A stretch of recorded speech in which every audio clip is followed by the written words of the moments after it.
Welcome back everybody to BeamNG.drive, and today we're dealing with the ETK 854TD. So this is a car that was produced between 2013 and 2017, and yeah, it's a diesel, as it's an inline 4 turbo diesel engine. Produces 161 horsepower and 262 pounds-feet of torque, weighing in at 3,505 pounds. So yeah, not the lightest of cars and certainly not the most powerful of vehicles either. But being a modern car with a modern diesel engine, it's hardly going to be slow either. So as per usual, we're going to take it around the grid map, see how much it can take via various obstacles, and then we'll give it a free tests on the other side of the grid map, and then we'll move on to the crash hall, and then eventually the highway.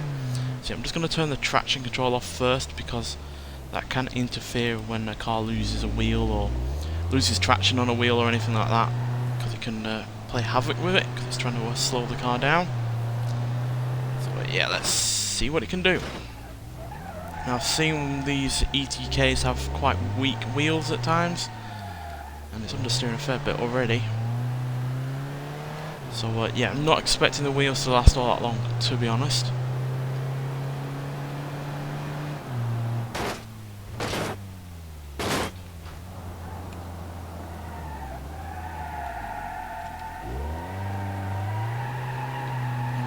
The only real damage seemingly at the moment is to the front bumper, so that's okay.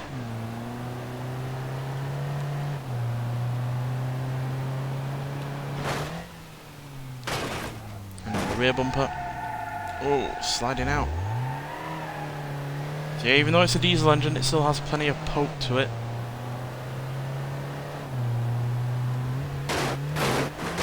Oh, there goes the front bumper. There goes the rear bumper. So yeah, this isn't the sportiest version of this car by any means. You can get way more powerful vehicles, versions of this car. Ooh. See that there? That's done in the right wheel, slightly. Not enough to stop us from being able to steer, for the most part. Oh dear. Come on, roll over. There we go. Yeah, that front right is very damaged.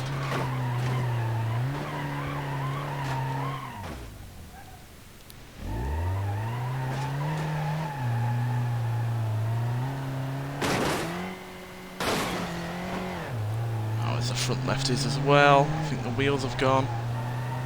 No, still got a little bit of steering. The wheel seems to move around on its own, and then it gets steering to some degree to go left or right, but you can never predict which.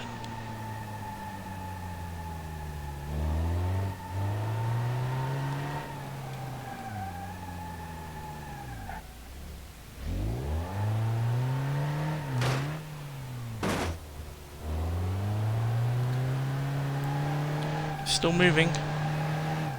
Oh dear. Very effectively, as you can see.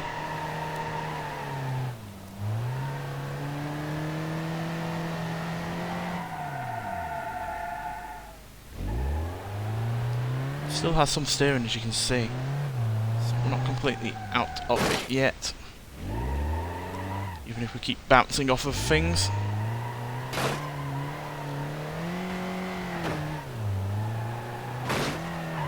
I think that's done it. Yeah, I fear that the wheel axles would be the weak part. They've not broken off, but they have obviously become utterly useless, unfortunately. So yeah, there we go.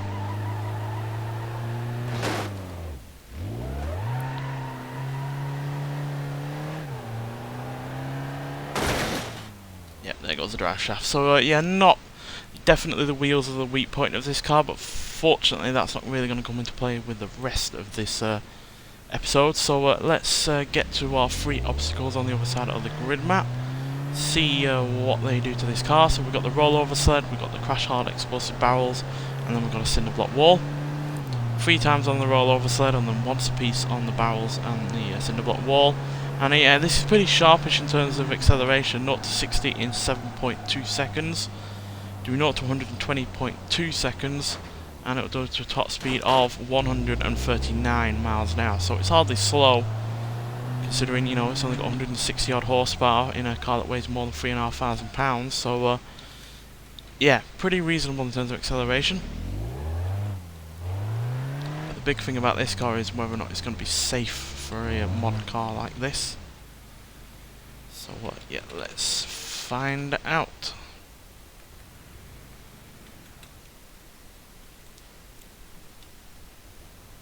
I feel the wheels are going to bend easily, and I think they already have in some parts. I imagine the rest of the car will be okay. But obviously, if it's not able to drive to the rollover sled again, then it's going to be a bit of a failure. Let's turn the engine off so we don't lose oil.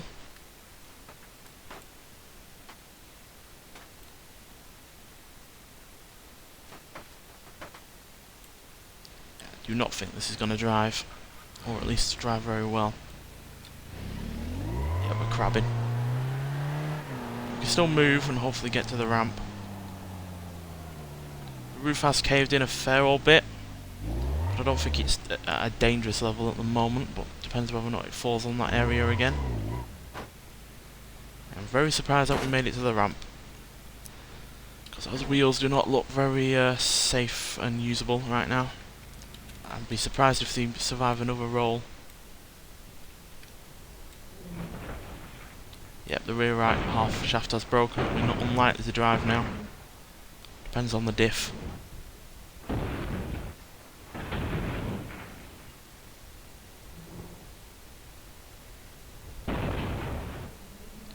did say the wheel axles weren't all that great.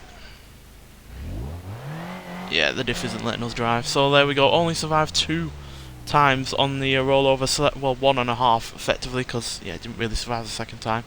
But yeah, that's the first failure we've actually had on the rollover sled. Every other car has survived the 3 rollovers, even if they've been really heavily damaged bodywork wise, they've survived.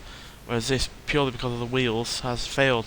The roof itself was doing decently. It's obviously come down a fair bit on the driver's side, but again, not to a dangerous level by the looks of it. So yeah, bodywork wise and safety wise it seems okay, but engineering wise and durability wise not very well at all. So let's see how it does against the barrels. Imagine this will do well.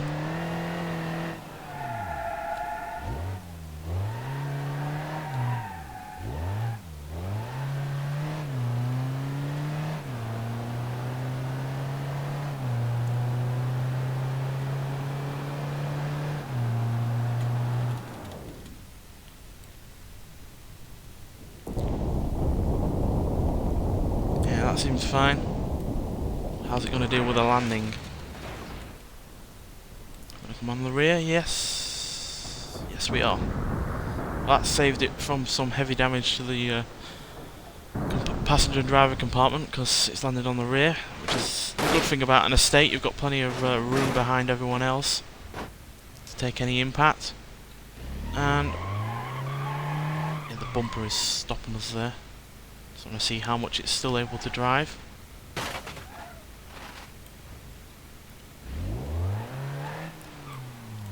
Let's roll it over. Do some surgery on this.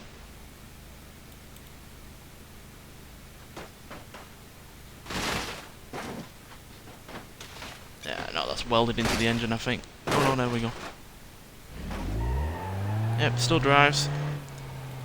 The axles are a little bit wonky, probably because of what I had to do to get the car moving, but yeah, still drives and still moves effectively enough. Pulls heavily to the left, granted, but it's in better condition than it was with the rollover sled, that's for sure. Right, let's get to the cinder block wall. See how it does there. And then we'll move on to the crash hole.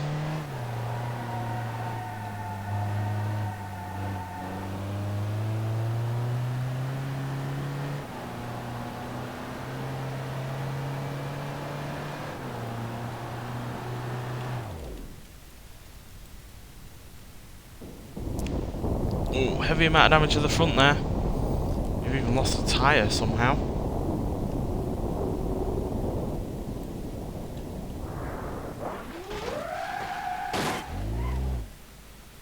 But But yeah, the bodywork overall has dealt with that fine. The compartment hasn't crushed in anymore. The roof hasn't gone anywhere. The doors haven't. But yeah, bit strange that we lost a tyre there. I think that's the first time that we've actually had that happen. But yeah, passed the cinder block test, fine. Passed the explosive barrels, fine. But I'm really not sure that it passed the rollover sled or the grid map aspect really well either, though, to be honest. So yeah, bit half there, half and half. So, which is a bit of a shame because obviously being a modern, strong car, you'd expect it to be a lot better, but unfortunately not. So let's get to the crash hall and do 3 overlap crash tests at different speeds. Right, so here we are at the crash hall. We're going to do 3 overlap crash tests at different speeds, 30, 40 and 60 miles an hour. With this being one of the more modern vehicles that we've had on this series, I should expect this to be pretty good, and I'm sure you'd expect it to be pretty good as well. So let's see what it can do at 30. I imagine this will be fine. Every other car has been pretty much, outside of a couple of extra, forewarning aspects to some cars where they've crumpled up a little bit on the roof or door at 30, and then it's gotten a hell of a lot worse as the speeds have increased. I'm sure this will be completely fine. Yep, perfect. Obviously we've bent the wheel up and lost some bodywork, but that's obviously a compromise to keep everyone inside safe, so yeah, that's to be expected. So yeah, perfect there. You can even see where the door has been the stronger part compared to the fender and the wheel. It's pretty much a cut off there. So yeah, that's a crumple zone at the front, dealing with everything, and everything further back is just as strong as you'd expect it to be. So yeah, perfect there. So let's see what happens at 40 miles an hour, if there's any difference.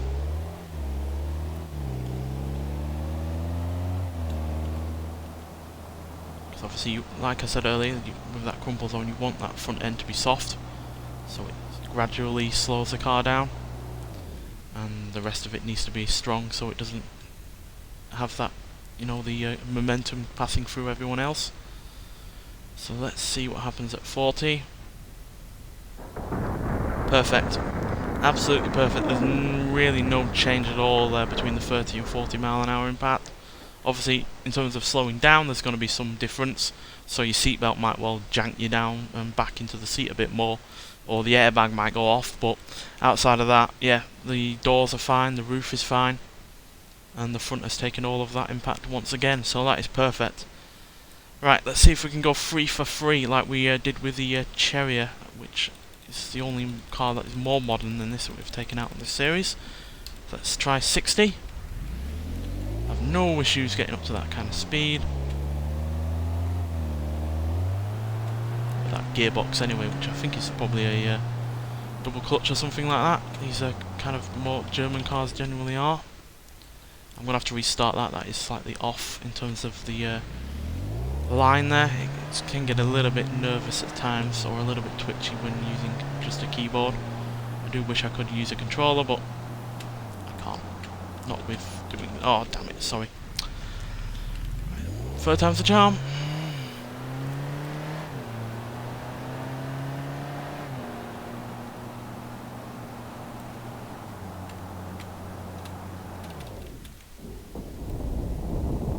Yeah, we didn't quite get that, but even that is fine, despite most of the car not even being able to save anyone inside. So let's see if we can get it properly going. This looks good. Nope. Nope. Nope. Nope. Ah! Some cars are just harder to get up to speed properly than others, because as they accelerate they move around.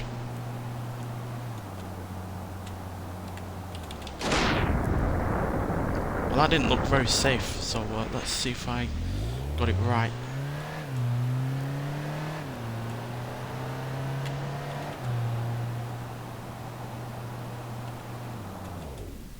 Slow the car down so we can be a bit more accurate.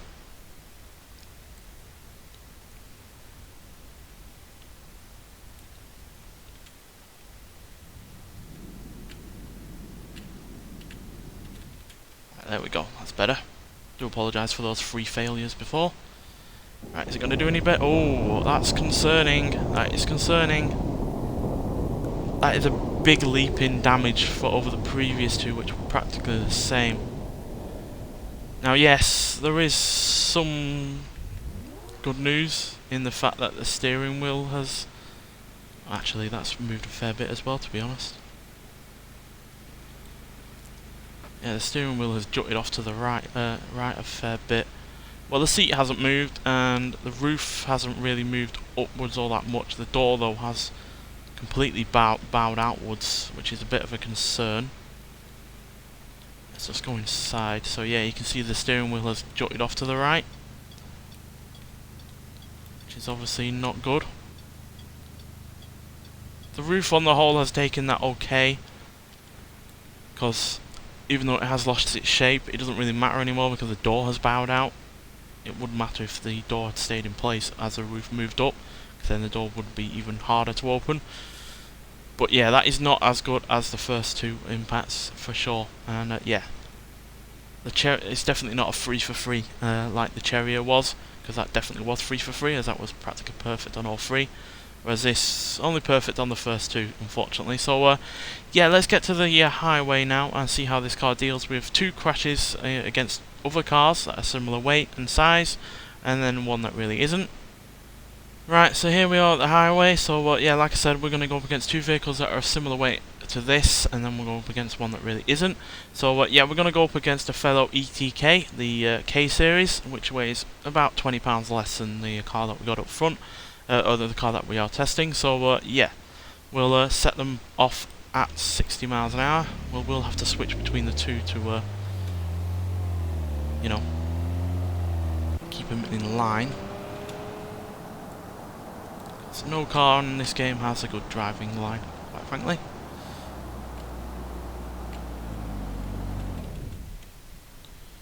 So let's see what the coupe versus the estate can do. Yeah, perfect.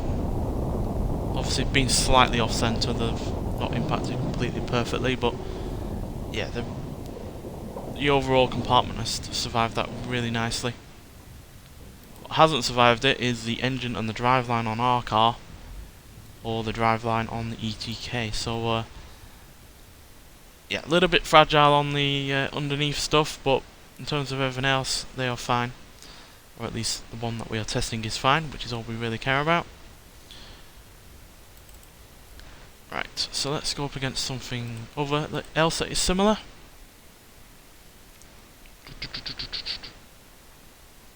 Prefer a similar kind of age though as well, to be fair. So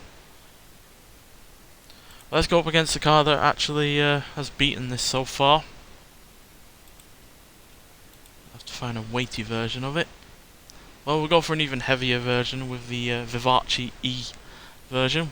It's heavier purely because it has those heavy batteries, which are far heavier than any normal combustion engine. So right, let's set it off. There we go. It's still in slow mode, by the way. Don't know how that happened.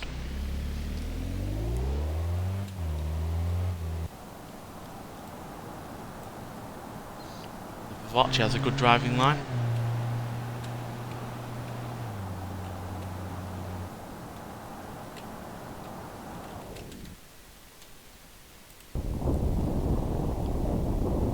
The bonnet of the Vivace has gone soaring off, but the ETK has survived that nicely, despite the Vivace being a slightly heavier vehicle in this. We've actually gotten away with that probably slightly better than we did with the ETK. Obviously kind of helped that we were on a slightly more head-on collision, and also that the Vivace has even better crumple zone, so that will probably have helped us in slowing down. But yeah, that's pretty good. Right, so we're 2 for 3 like we were with the overlap crash test, so let's see if we can make it 3 for 3 this time round. And yeah, see what happens when we go up against something a little bit taller and a little bit heavier. And by a little bit, I mean a lot. Actually, I don't know how much the off-road wide van version weighs.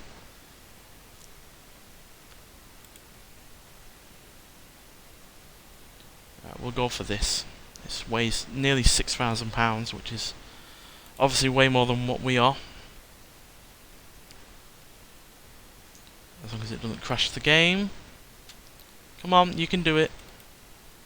Always does this, I swear. Every time I pick up any one car, it decides to crash on me. Come on. There we go. So yeah, big old van. So, not the biggest of... It's crashed again. Not the more sophisticated of the vehicles, but definitely one of the heavy kind of weights on this game. So let's see what happens to the ETK. I think this is a diesel as well. It's low revving like one. I can't actually hear it though because I have the game down.